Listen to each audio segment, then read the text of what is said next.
Partie 82, citation 425. Allah a établi dans ton cœur le désir de le rechercher. Ne considère pas ta faiblesse, mais concentre-toi sur la recherche.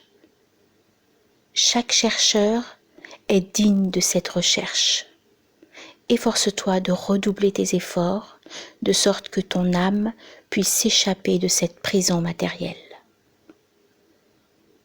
Jalal-Din Rumi dans Mathnawi. 426. Si tu comprends que tu es sans pouvoir et qu'il n'en est d'autre que celui d'Allah, alors tu bénéficieras de la puissance divine. Si tu sacrifies ton corps, tu gagneras ton âme. Allah t'a accordé l'existence pour que tu t'anéantisses et que ton individualité décroisse jusqu'à n'être plus rien. Abaisse-toi et fais de toi-même un néant. Pars vers Allah. Ne reste pas en toi-même. Sultan Baha'u'ddin Muhammad Iwalad. 427. Tant que tu es pris par la flatterie, ô homme insensé, tes fautes et tes imperfections sautent aux yeux.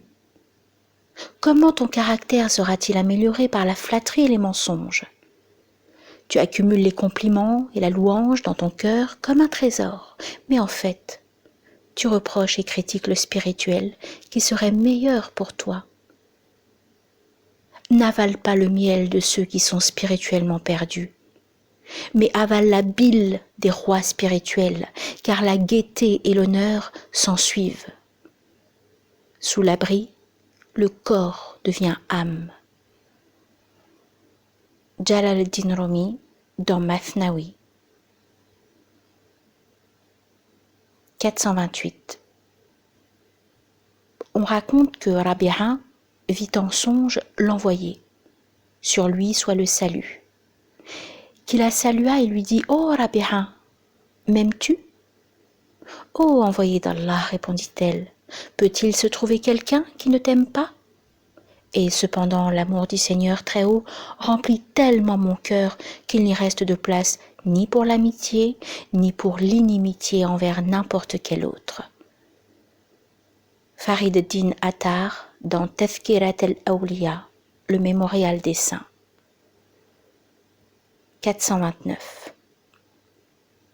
Je meurs, sans que pourtant meure en moi l'ardeur de mon amour pour toi.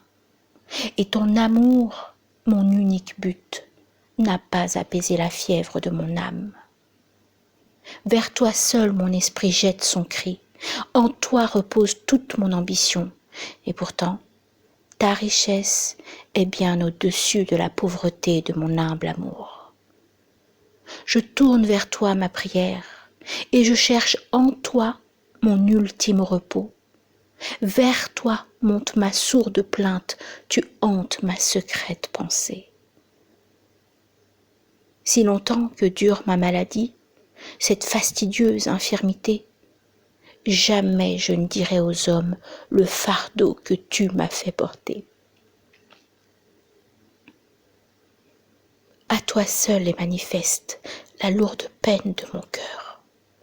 Aucun autre, proche ni voisin, ne sut jamais la mesure débordante de ma peine.